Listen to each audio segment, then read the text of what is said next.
ನಮಸ್ತೆ ಫ್ರೆಂಡ್ಸ್, ರಾಜ್ ಜಾಬ್ಸ್ಗೆ ಸ್ವಾಗತ. ಕರ್ನಾಟಕ ರಾಜ್ಯ ಸರ್ಕಾರದಿಂದ ಅಬಕಾರಿ ಇಲಾಖೆಯಿಂದ ಸಿಹಿ ಸುದ್ದಿಯೊಂದು ಬಿಡುಗಡೆಯಾಗಿದೆ ನೋಡಿ. ಅಬಕಾರಿ ಇಲಾಖೆಯಲ್ಲಿ SSLC PUC ಡಿಗ್ರಿ ಆದಂಥ ಅಭ್ಯರ್ಥಿಗಳನ್ನು ಅರ್ಜಿಗಳನ್ನು ಸಲ್ಲಿಸಬಹುದಾಗಿರುತ್ತೆ. ಹಾಗೆ ವಯೋಮಿತಿ ಕನಿಷ್ಠ 18ರಿಂದ 30 ವರ್ಷದ ಒಳಗಿನವರು ಅಂತ ಹೇಳಿದ್ದಾರೆ. ವಯೋಮಿತಿ ಸಡಿಲಿಕೆ ಕೂಡ ಇರುತ್ತೆ. OBC ಅಭ್ಯರ್ಥಿಗಳಿಗೆ 3 ವರ್ಷ ಮತ್ತು SC/ST ಅಭ್ಯರ್ಥಿಗಳಿಗೆ 5 ವರ್ಷಗಳ ವಯೋಮಿತಿ ಸಡಿಲಿಕೆ ಕೂಡ ಇರುತ್ತೆ. ಹಾಗೇನ ಅಬಕಾರಿ ಉದ್ಯೋಗಗಳಿಗೆ ಬೋತ್ ಮೇಲ್ ಆ್ಯಂಡ್ ಫಿಮೇಲ್, ಪುರುಷ ಮತ್ತು ಮಹಿಳಾ ಅಭ್ಯರ್ಥಿಗಳು ಇಬ್ಬರು ಅರ್ಜಿಗಳನ್ನು ಸಲ್ಲಿಸಬಹುದು. ಕರ್ನಾಟಕ ರಾಜ್ಯ ಸರ್ಕಾರಿ ಉದ್ಯೋಗಗಳ ಹಾಗೆ ಕಾಯಂ ಉದ್ಯೋಗಗಳಾಗಿರ್ತವೆ. ಈ ಒಂದು ಹುದ್ದೆಗಳು ಸಂಪೂರ್ಣವಾಗಿ ಕಾಯಂ ಉದ್ಯೋಗಗಳಾಗಿರ್ತವೆ. ಹಾಗೆ SLC PUC ಮತ್ತು ಡಿಗ್ರಿ ಆದವರಿಗೆ ಅಬಕಾರಿ ಇಲಾಖೆಯಲ್ಲಿ ಉದ್ಯೋಗಾವಕಾಶ ಇರುತ್ತೆ. ಇನ್ನು ಸಂಬಳ 30,000ದಿಂದ 60,000ವರೆಗೆ ಪರ್ ಮಂತ್ ಸ್ಯಾಲ್ರಿ ಆಗಿರುತ್ತೆ. ಇದು ಜಾಸ್ತಿ ಕೂಡ ಆಗ್ತಾ ಹೋಗುತ್ತೆ. ಇನ್ನು ಫ್ರೆಂಡ್ಸ್, ವೇತನ ಶ್ರೇಣಿಯನ್ನು ಆಲ್ರೆಡಿ ತಿಳಿಸಿದ್ದೀನಿ.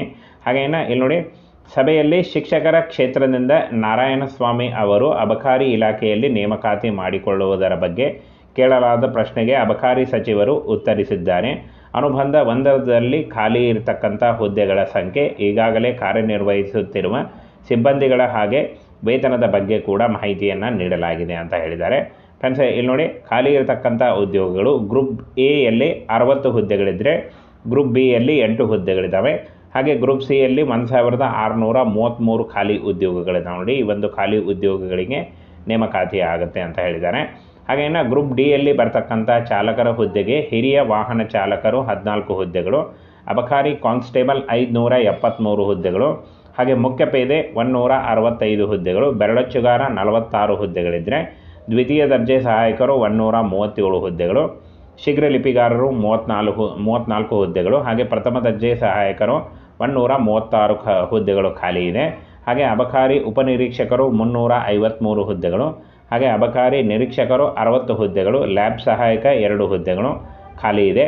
ಹಾಗೆ ಗ್ರೂಪ್ ಡಿಯಲ್ಲಿ ಒಟ್ಟು 1,755 ಹುದ್ದೆಗಳು ಖಾಲಿ ಇದೆ. ಈ ಹುದ್ದೆಗಳಿಗೆ ಅರ್ಜಿ ಸಲ್ಲಿಸಿದ ಅಭ್ಯರ್ಥಿಗಳನ್ನು ನೇರ ನೇಮಕಾತಿ ಮೂಲಕ ಆಯ್ಕೆಯನ್ನು ಮಾಡಿಕೊಳ್ಳಲಾಗುತ್ತೆ. ಯಾವುದೇ ರೀತಿಯ ಲಿಖಿತ ಪರೀಕ್ಷೆ ಆಗಲಿ, ಯಾವುದೇ ರೀತಿಯ ಒಂದು ಅರ್ಜಿ ಶುಲ್ಕ ಆಗಲಿ ಇರಲ್ಲ ಅಂತ ಹೇಳಿದ್ದಾರೆ. ಹಾಗೆ ಈ ಒಂದು ಹುದ್ದೆಗಳು ಫ್ರೆಂಡ್ಸ್ ಹಾಗೆ ನೇಮಕಾತಿ ಶುರುವಾಗಲಿದೆ ಅಂತ ಹೇಳಿದ್ದಾರೆ ನೋಡಿ. ಫ್ರೆಂಡ್ಸ್, ಇದಿಷ್ಟು ಒಂದು ಅಬಕಾರಿ ಇಲಾಖೆಯಲ್ಲಿ ಖಾಲಿ ಇರತಕ್ಕಂಥ ಹುದ್ದೆಗಳ ನೇಮಕಾತಿಯ ಒಂದು ಇನ್ಫಾರ್ಮೇಷನ್ ಆಗಿತ್ತು ನೋಡಿ. ಏನು ಕೆಲವೇ ದಿನಗಳಲ್ಲಿ ಈ ಒಂದು ನೇಮಕಾತಿಗೆ ಅರ್ಜಿಗಳನ್ನು ಕರೆಯಲಾಗುತ್ತೆ ನೋಡಿ. ನೋಟಿಫಿಕೇಷನ್ ಕೂಡ ಬಿಡುಗಡೆ ಮಾಡಲಾಗುತ್ತೆ. ಫ್ರೆಂಡ್ಸ್, ಕರ್ನಾಟಕ ಅಬಕಾರಿ ಇಲಾಖೆಯಲ್ಲಿ ಖಾಲಿ ಇರತಕ್ಕಂಥ ಹುದ್ದೆಗಳ ಒಂದು ಕಂಪ್ಲೀಟ್ ಡೀಟೇಲ್ಸ್ ಆಗಿತ್ತು.